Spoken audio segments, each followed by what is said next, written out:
자, 안녕하세요. 계속해서 종합소득세 신고 방법에 대해서 말씀을 드리고 있는데, 오늘은 이 3.3% 원천징수 하시는 프리랜서 분들에 대한 종합소득세 신고 방법 영상이에요. 뭐 사실 프리랜서 분들이라고 뭐 특별히 다른 것들은 없어요. 일반적인 그냥 사업소득 신고 방법하고 거의 대동소이한데, 아무래도 이제 뭐 처음에 들어가시는 방법이나 뭐 사업소득을 선택하는 방법이나 이런 거에서 약간 차이가 있다 보니까 조금 뭐 어려워 하시는 것 같아서 요청도 있으시고요. 그래서 이제 별도로 영상을 만들어 봤는데, 오늘 말씀드리는 이 프리랜서라는 의미에는 3.3% 원천 징수가 되는 모든 사업소득이 있으신 모든 분들을 다 포함하는 겁니다. 이게 뭐 프로그래머가 될 수도 있고요. 아니면 뭐 알바로 3.3% 원천 징수를 하시는 분들도 여기에 속하고, 뭐 라이더가 됐던 혹은 뭐 인터넷에서 마케팅 활동하시는 분들이 됐던, 여하튼 간에 3.3%를 원천 징수하는 사업소득이 있으신 분들을 모두 다 프리랜서라고 지금 칭하고 있는 거고요. 그리고 보통 이 경우에는 사업자 등록증이 없죠. 사업자 없이 그냥 개인의 자격으로 일을 하시면서 사업소득을 버시는 분들이고요. 오늘 말씀드리는 내용은 뭐 일반적으로 프리랜서 소득, 그러니까 3.3% 소득만 있으신 분도 해당되고요. 여기에 보통은 근로소득이 같이 있으신, 그러니까 직장인분들이 별도로 뭐 투잡이나 이렇게 해가지고 3.3% 사업소득이 있으신 분들도 계시거든요.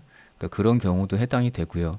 혹은 사업자 등록을 가지고 자영업을 하시거나 사업을 하시는 분들이 별도로 이 프리랜서 소득이 있으신 분들도 계세요. 그러니까 그런 경우도 해당이 됩니다. 그래서 일단 오늘 말씀드릴 거는 프리랜서 분들이, 그러니까 3.3%의 사업소득이 있으신 분들이 종합소득세 신고를 하실 때 알아두셔야 되는 내용 하고요. 그 다음에 실제로 홈택스에서 신고를 어떻게 하는지를 간편장부로 신고하는 것과 단순 경비율로 신고하는 것, 이렇게 두 가지로 나눠가지고 알아보도록 할게요. 그래서 일단 3.3%의 소득이 있으신 분들은 종합소득세 신고 안내문이 왔을 거고요. 그리고 그 신고 안내문에 보면 신고 유형이 나와 있으니까 그거에 맞춰가지고 신고를 하시면 되는데, 보통 뭐 복식부기야 뭐 당연히 제가 여기서 말씀을 안 드리는 거고, 보통은 간편장부 아니면 경비율이거든요.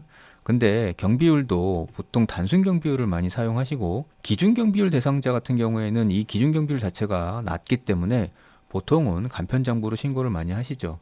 그리고 간편장부 대상자이면서 단순 경비율 적용하시는 분들 같은 경우에도 이렇게 단순히 단순 경비율 적용해서 신고를 끝내시는 경우도 있고요.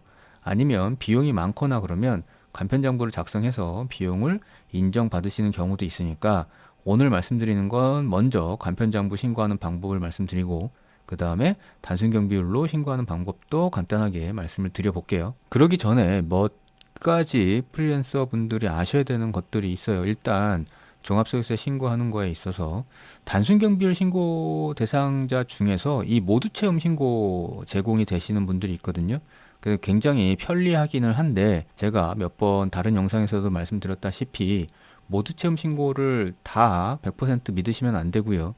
여기에 나온 세금이 맞는지를 한 번쯤은 재계산을 해 보시는 걸 추천드려요.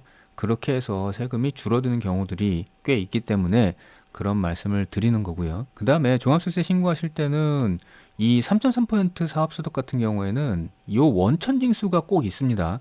그래서 이 원천징수 내역을 빼먹지 말고 신고를 하셔야 돼요. 요거 원천징수 세금은 공제를 받을 수 있으니까 이거를 건너뛰면 안 되고요. 그 다음에 내가 단순 경비율로 신고를 할 건지 간편장부로 신고할 건지를 좀 판단을 해 보셔야 돼요. 이게 비용이 초기에는 수입보다 더 많을 수 있기 때문에 어쩌면은 간편장부로 하시는 게 좋은 경우가 있어요. 그 다음에 이제 프리랜서 분들이 이거 종합소득세 신고하실 때 보면은 비용이 굉장히 부족하거든요. 수입에 비해서. 이게 이제 어차피 서비스업에 들어가기 때문에 어쩔 수가 없어요. 비용 부족한 거는 대부분의 서비스업들이 그럽니다. 그래서 비용이 부족하면 부족한 만큼 세금에 있어서는 좀 불리하죠. 그리고 사업자가 있으신 분들과 달리 3.3%의 소득자들이 평소에 이 증빙 관리를 조금 소홀히 하시는 경향들이 좀 있긴 있어요. 그래서 이제 그런 것들도 좀 신경을 평소에는 쓰셔야 되는데, 몇 가지 이제 비용에 관해서 말씀을 좀 드려볼게요. 뭐 요런 것들을 예로 들을 수 있어요. 그러니까 업무를 하는데 드는 비용들이 있죠. 뭐 노트북을 사서 그거를 가지고 일을 하신다 그러면 그 비용, 그 다음에 뭐 컨텐츠를 만드신다 그러면 뭐 마이크나 뭐 카메라나 뭐 이런 것들도 비용이 들겠죠. 그 다음에 이제 일을 하실 때 있어서 통화나 뭐 이런 것들을 하셔야 되니까 통신비 역시도 비용으로 들어갈 수가 있고요. 그 다음에 이동도 하셔야 되잖아요. 그래가지고 뭐 교통비가 뭐 대중교통비가 됐던 교통비가 들거나 아니면 차량 유지비, 유류세나 뭐 이런 것들이 들죠. 통행료나. 그래서 이런 것들도 비용에 들어갈 수 있고 홍보를 하시는 분들도 있어요. 그래서 뭐 인터넷상에서 SNS, 뭐 인스타그램이나 아니면 페이스북 등에 그 광고를 하시는 분들도 있거든요. 그럼 그 광고비 역시도 비용에 산입을 할 수 있고 그 다음에 아무리 프리랜서지만 이런 사업상 관계에 있어서 드는 비용들도 있어요. 접대비라고 하죠. 그래서 경조사 같은 거에 참석을 하거나 이러면 경조사비가 발생하거든요. 그거는 이제 건당 20만 원씩 해가지고 평소에 그 문자나 카톡 이런 캡처본들을 모아 두시는 게 좋고요. 그리고 몇 가지 3.3% 소득자분들에 대해서 좀 아셔야 되는 것들은 뭐냐 하면 사업자 등록이 없기 때문에 보통 부가치세 신고는 안 하시죠. 그리고 종합소득세 신고만 하시는 게 정상이고 대부분 보면 우리가 왜 부가치세가 됐던 종합소득세가 됐던 사업용 신용카드를 홈택스에 등록해 놓잖아요, 사업자들은. 그러면 이제 여기에 등록돼 있는 것들에 대해서는 자료를 한 번에 조회가 가능하니까 신고할 때 좀 편의성이 좀 있는데 프리랜서 같은 분들은 카드를 사용하실 때는 사업 용도로 쓰는 카드를 뭐 한 개나 두 개 이렇게 정해 놓으시고 거기에서만 사업용으로 비용 지출을 하시고 나중에 그 요 카드의 내역만 별도로 엑셀로 다운을 받으시면 조금은 그래도 신고하실 때 편하신 면이 있으실 거예요. 그리고 아까도 말씀드렸다시피 적격증빙에 대해서 평소 신경을 쓰셔야 됩니다. 어차피 사업소득이기 때문에 3.3% 소득도 증빙이 분명히 필요하고요. 증빙은 세금계산서나 계산서나 뭐 카드나 뭐 이런 현금 영수증이나 이런 적격증빙이 원칙적으로는 필요하니까. 근데 이제 보통 사업자 등록이 없으시니까 세금계산서를 발행하지도 않고 그러다 보니 또 받는 것도 조금 신경을 덜 쓰시는 것 같아요. 그래서 이런 것들은 좀 평소에 신경을 쓰시는 게 여러모로 안 그래도 부족한 비용을 챙기는 면이 있습니다. 그리고 비용이 부족하기 때문에 다른 공제 항목들에서 최대한 세금이 나온다 그러면 받을 수 있도록 노력을 하셔야 되는데 뭐 이런 거 있잖아요. 노란우산 공제 이것도 가능하니까 혹은 연금계좌세액 공제 뭐 이런 것들도 세금이 많이 나오신다 그러면 적극적으로 고려하시는 게 좋고요. 그 다음에 보통 비용이 초기에는 수입보다 많거든요. 그러니까 이 경우에는 상관이 없는데 나중에 수입이 굉장히 많이 증가하게 되면 사업자 등록을 하시는 것도 고려를 한번 해보시는 게 좋아요. 사업자가 있어서 받는 혜택들이 있기 때문에 그런 것들도 한번 고려를 해보시고요.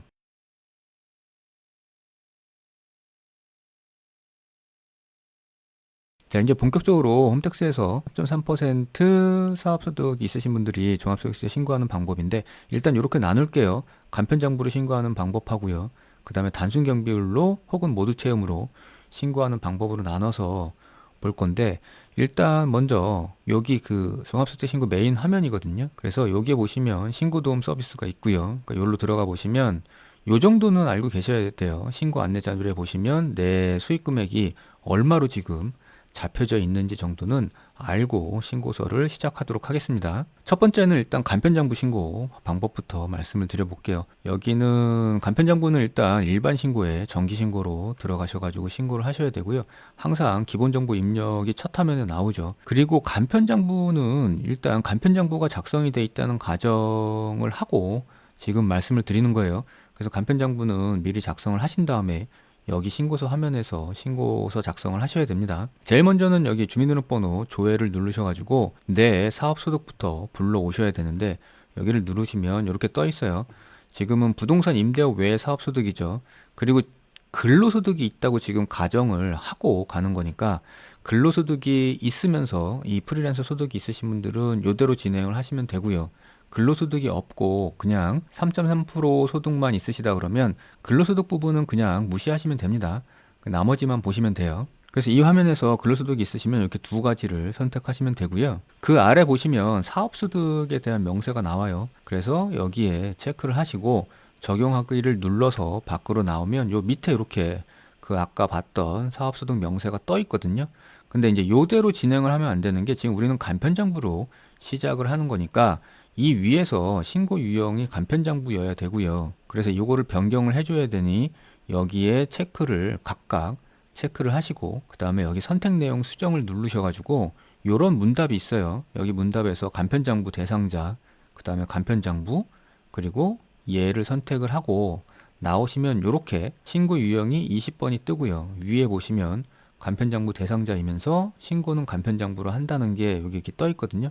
그래서 소득이 그러니까 사업소득 사업장 명세에 여러 개가 떠 있는 경우에는 하나하나 들어가셔가지고 선택 내용 수정으로 아까처럼 하시면 되고요. 하나가 있다 그러면 하나만 하고 넘어가시면 됩니다. 그렇게 넘어오시면 바로 간편장부를 입력하는 화면이에요. 아까도 말씀드렸다시피 여기부터는 이미 간편장부가 만들어져 있다고 가정하고요. 그 간편장부를 보시고 여기에 입력을 하시는 겁니다. 간편장부를 작성하는 방법은 다른 제 영상을 보시면 양식하고 방법이 다 나와 있으니까 그거를 참고하시면 되고요. 여기에 그 총수익 금액 및 필요경비 계산 명세서 작성은 사업장 정보가 하나라 그러면 하나만 작성하시면 되고요. 여러 가지가 있다 그러면 체크를 하시고 작성을 하신 다음에 다른 항목을 체크하시고 선택 내용 수정으로 들어가셔가지고 또 작성하시고 이렇게 반복하시면 돼요. 그래서 일단 보시면 이렇게 매출액 작성하고 아래 내려가셔가지고 여기 우리는 원가가 없잖아요. 보통 3.3% 소득은.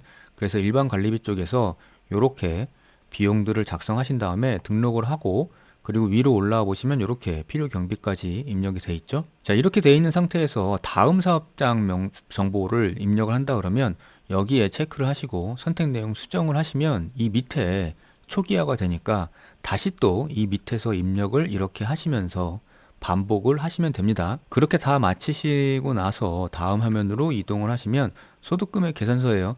보시면 아까 우리가 입력한 그 매출 총 수익 금액이 나오고요. 그 다음에 필요경비 빼고 난 소득 금액이 여기 표시가 되고 있어요.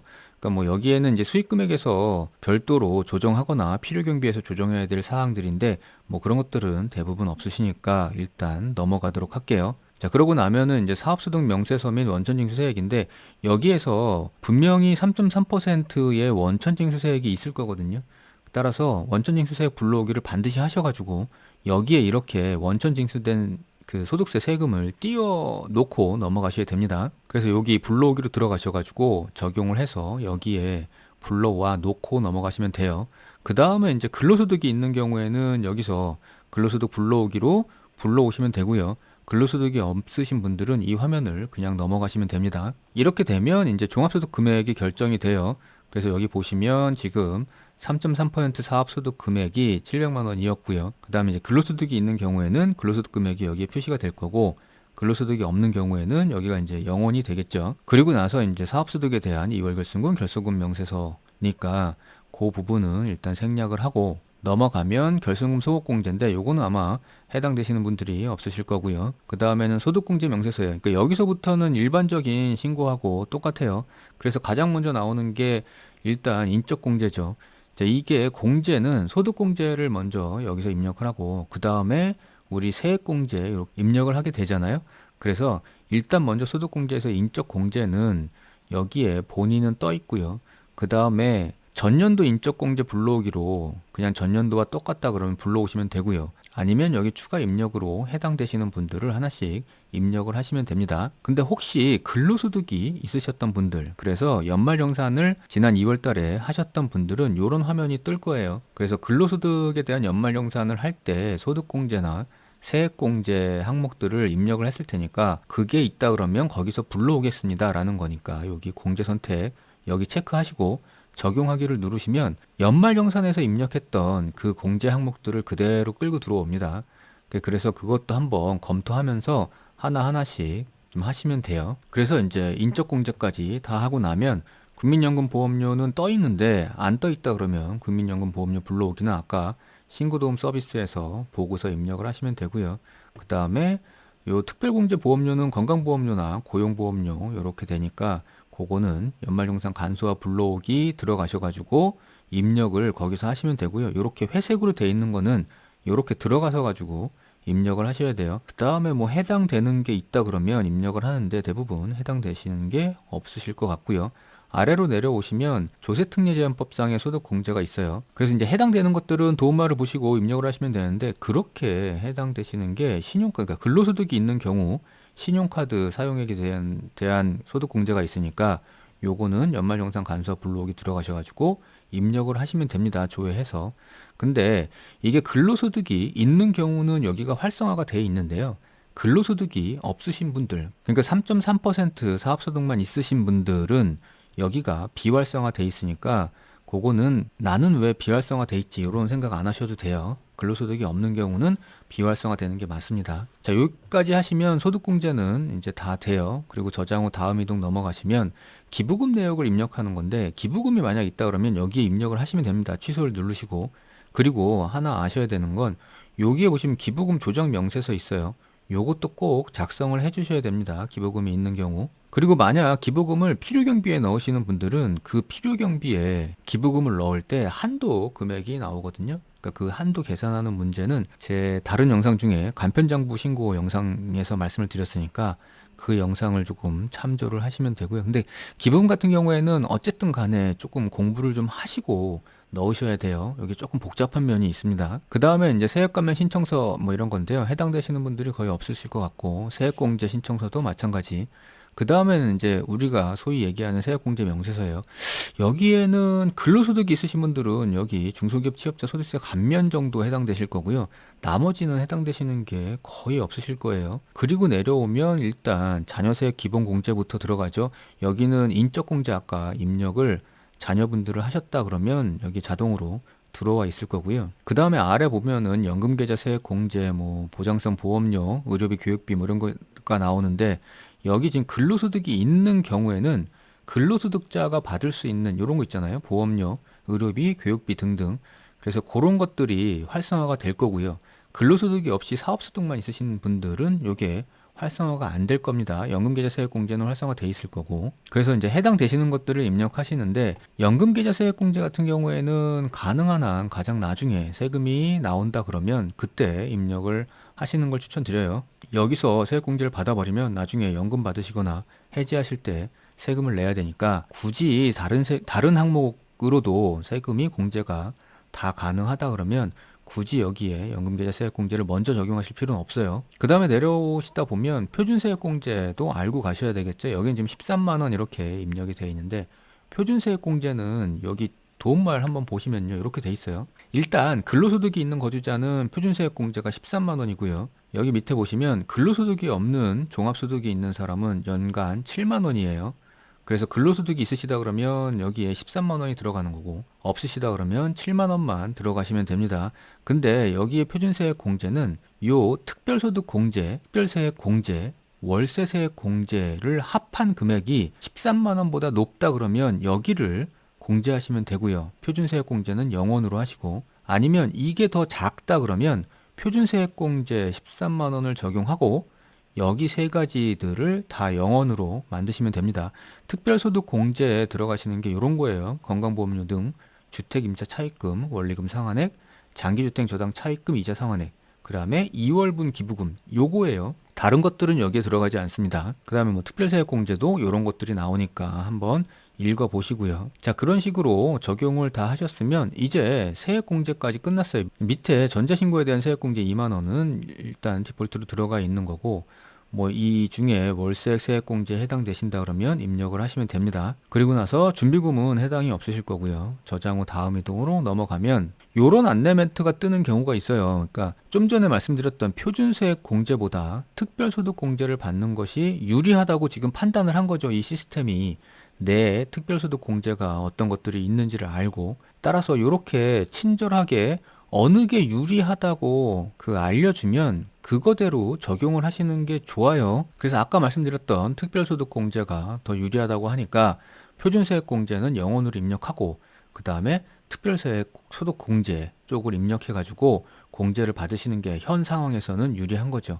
그래서 다시 돌아가셔가지고 이런 메시지가 뜬다 그러면 다시 돌아가셔가지고 이렇게 여기서 얘기하는 대로 수정을 하고 다시 넘어오시는 게 좋습니다. 자, 그렇게 하고 넘어오면 일단 기납부세액이에요. 이게 이제 거의 마지막이죠. 여기서 확인하셔야 되는 거는 지금 3.3% 지금 소득자를 말씀드리고 있기 때문에 여기 사업소득에 금액이 분명히 떠 있어야 됩니다.